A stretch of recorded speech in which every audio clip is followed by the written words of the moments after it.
and welcome to the MOOC on Professional Communication Skills. And we are in Module 3, Social Linguistics, Why We Speak the Way We Speak. Today, we are moving ahead with our last section, that is politeness, a key to cordial interactions. Vinamrita, सौहार्दपूर्ण वार्तालाप का सूत्र. In this section, we will talk about the politeness principle by Geoffrey Leach.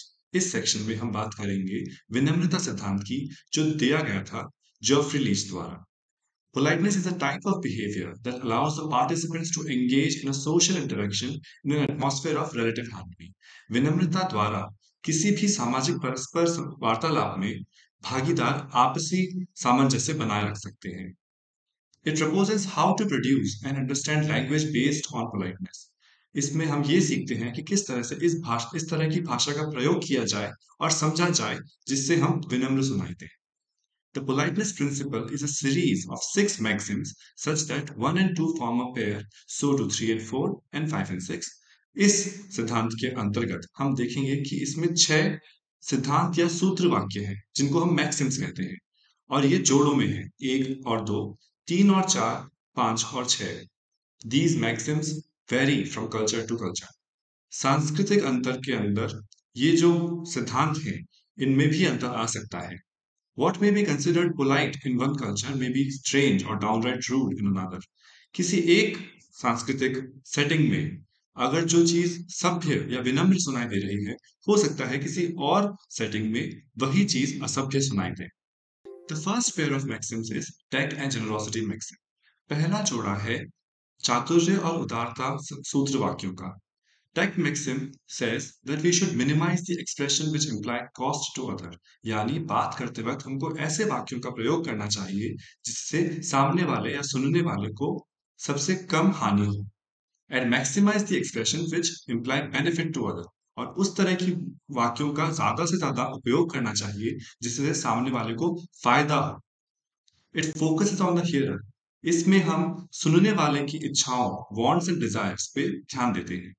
It helps to maintain the hearer's autonomy, यानी negative face. इसमें हम इस बात का भी ध्यान रखते हैं कि सुनने वाले का नेगेटिव फेस या फिर उनकी स्वतंत्रता कायम रहे. For example, I don't want to disturb you but could I borrow your pen.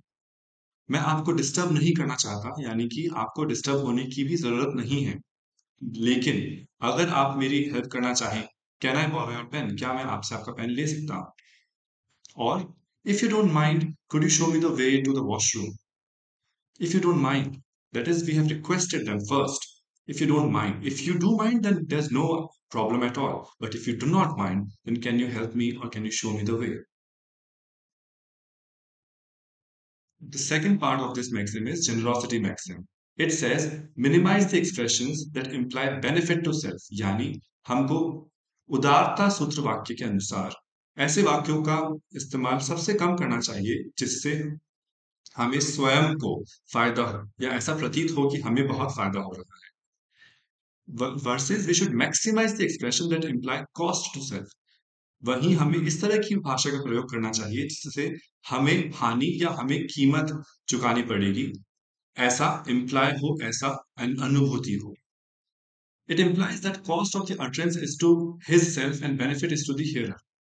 बोलने वाले की बात सुनकर ऐसा प्रतीत होना चाहिए कि उसकी कीमत बोलने वाला खुद चुका रहा है या फिर उसकी हानि यदि होती है तो बोलने वाले खुद को होगी और उसका फायदा सुनने वाले को.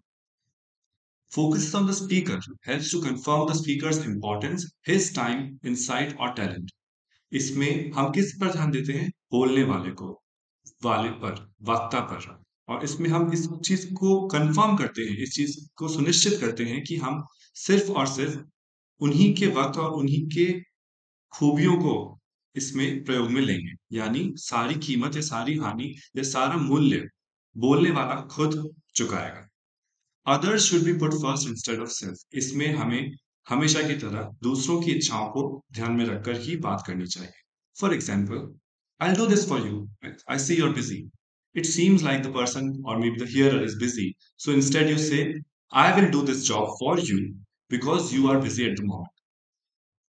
चूंकि अभी आप किसी और कार्य में व्यस्त हैं, तो आपकी जगह मैं ये काम कर देता हूं. यानी आप उनको हेल्प ऑफर कर रहे हैं. Sir, you just mentioned your convenient time and I'll be there. That means you are requesting for a time from some other person, but you're not imposing your own free time. You are asking or requesting for their free time. आपने सामने वाले से मिलने के लिए उनका convenient time, उनका उनकी सहूलियत वाला वक्त या समय मांगा है। आपने अपना सहूलियत वाला या खाली वक्त उनको उनके ऊपर थोपा नहीं है। Next pair of maxims is approbation and modesty, यानी प्रशंसा और नम्रता। Approbation maxim says that it is preferred to praise others. ऐसा माना जाता है कि हमें कोशिश करके सामने वाले को या सुनने वाले की प्रशंसा ही करनी चाहिए। यदि हम ऐसा नहीं कर सकते हैं, then sidestep the issue to give a minimal response or remain silent. तो आप उस बात को टाल सकते हैं या फिर कम से कम बोल सकते हैं या फिर चुप्पी धारण कर सकते हैं। Praise और compliment others in some way. हो सके तो जैसे भी कर कर दूसरे को या सुनने वाले की प्रशंसा करनी चाहिए। Minimise any expression of criticism और डिसअप्रूवल। यदि कोई निंदनीय है जिसकी निंदा होनी चाहिए, तो भी कोशिश करके कम से कम निंदनीय शब्द या वाक्य बोलने चाहिए। For example, I heard you singing at the karaoke last night, it sounded like you are enjoying yourself. So someone was singing at a karaoke, but it is not anywhere mentioned that they were singing well or they were singing poorly. So instead of saying that you were singing well or you were singing good and I enjoyed listening to you, you can say it sounded like you were enjoying yourself. As in, whether you were singing well or not, you seemed to or you sounded like enjoying yourself. So we mitigated the possibility of telling them if they were singing badly. आपने किसी को गाना गाते हुए सुना, यदि वह गाना गाने में इतने निपुण नहीं है, तो उनको ऐसा कहने के बजाय कि आप बुरा गाते हैं, आप कह सकते हैं कि आप हमने आपको गाना गाते हुए सुना और ऐसा प्रतीत हो रहा था कि आपको बहुत आनंद हो रहा था गाने से। सो इंस्टेड ऑफ सेइंग, यह कहने के बजाय कि आप अच्छा नहीं गाते, आप यह कह सकते हैं कि आप एंजॉय कर रहे थे, आप आनंद ले रहे थे। I was really moved by your poem. For a first effort, that poem wasn't half bad. You could have said it wasn't half bad. That shows it was half good. It does not say that you did not write the poem well. You did not write it properly. Instead we say for first time it wasn't half bad. So we mitigate the possibility of being rude. The second half of this pair is modesty maxim. It says that minimize any praise or compliments you might receive. Modesty maxim यानी कि नम्रता सूत्र वाक्य के अनुसार हमें ऐसे सारे वाक्यों को कम से कम इस्तेमाल करना चाहिए जिससे हम खुद की ही प्रशंसा कर रहे हैं ऐसा प्रतीत हो। For example, please accept this small gift as prize of your achievement. Notice the word और the usage of word small. That gift is from the speaker and that speaker has brought a small gift, very little thing, as price of your achievement.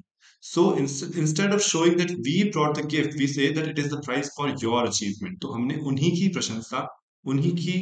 प्रशंसा को बढ़ावा दिया है और हमारी प्रशंसा को कम किया है। हमने नम्र होके बात की है। Well, thank you, but I couldn't have done this without your input. That was the crucial element. अब यदि हम बात बदल दें, तो ये भी हो सकता है कि मैं आपके इस तोहफे को या फिर इस प्राइस को, इस गिफ्ट को स्वीकार करता हूं, लेकिन आपके इनपुट के बिना ये मुमकिन नहीं था। आपकी सराहना, आपकी सहायता के बिना ये मुमकिन नहीं था। That is why that was a crucial element. So आप उन्हीं की तारीफ वापस कर रहे हैं। If the tables turn, if you become the speaker, the hearer becomes the speaker. The last pair of maxims is agreement and sympathy, यानी सहमति एवं संवेदना। Agreement maxim says that we should minimize the expression of disagreement between self and other. सहमति सूत्र वाक्य के अनुसार हमें ऐसे सभी वाक्यों का सबसे कम या कम से कम इस्तेमाल करना चाहिए, प्रयोग लेना चाहिए जिसमें हमें और सुनने वाले के बीच में असहमति प्रकट। And rather, we should maximize agreement between self and other. We should use expressions that maximize agreement between self and other. और हमें ऐसे वाक्यों को, ऐसी बातों को ज्यादा से ज्यादा बोलना चाहिए, व्यक्त करना चाहिए जिससे आपके और सामने वाले के बीच में सहमति प्रकट। It does not claim that one should totally avoid disagreement. इसका यह दावा बिल्कुल भी नहीं है कि हमें असहमति या फिर असमझौता हमेशा अवॉइड करना चाहिए या फिर वो कभी उत्पन्न होगा ही नहीं। Rather it says that we should express agreements directly, यानी हमें ये ऐसा कह रहा है कि हमें जितने भी सहमति वाले क्षेत्र हैं, whenever we agree, जिन जिन बातों पर हम सहमत होते हैं उनको हमें अपरोक्ष रूप से सीधा सीधा व्यक्त करना चाहिए, एंड डिसएग्रीमेंट्स इनडायरेक्टली। और जिन बातों पर हमारा मत भेद रखता है, जिन बातों पर हम समझौता नहीं रखते हैं, ऐसी बातों को परोक्ष रूप से या इनडायरेक्टली कहना चाहिए। It seeks out areas of agreement and express them. इस सूत्र वाक्य के अनुसार के तहत हम ऐसे क्षेत्र ढूंढते हैं हमारी वार्तालाप में जिसमें हम सहमति रखते हैं, जिसमें हम अग्रीमेंट रखते हैं, एंड उसको हम डायरेक्टली यानी अपरोक्ष रूप से सीधा सीधा ज्यादा से ज्यादा व्यक्त करते हैं। फॉर एग्जाम्पल, उदाहरण के तौर पे, A says English is a difficult language to learn. B says true, but the grammar is quite easy. ए ने कहा कि अंग्रेजी भाषा सीखने के लिए काफी कठिन है, तो बी ने कहा हाँ, हाँ यानी मैं आपसे सहमति रखता हूं, लेकिन इसकी व्याकरण काफी आसान है। तो आपने सहमति भी व्यक्त की और अपना डिसएग्रीमेंट यानी जिस बात पर आप मत में भेद है उसको आपने बाद में कहा, हल्के में कहा, पोलाइटली या विनम्र तौर में कहा। Another example is Ram and Shyam are quite naughty. Ram और श्याम काफी शैतान हैं, शरारती हैं। तो बी ने कहा हाँ, again I agree with you, मैं आपसे सहमति रखता हूँ। श्याम है, हाँ श्याम है। तो आपने किस बारे में सहमति व्यक्त की है कि हाँ श्याम है, लेकिन आपने राम के बारे में कोई टिप्पणी नहीं की है। सिंपथी मैक्सिम यानी संवेदना सूत्र वाक्य कहता है कि we should minimize the expression of antipathy between self and other.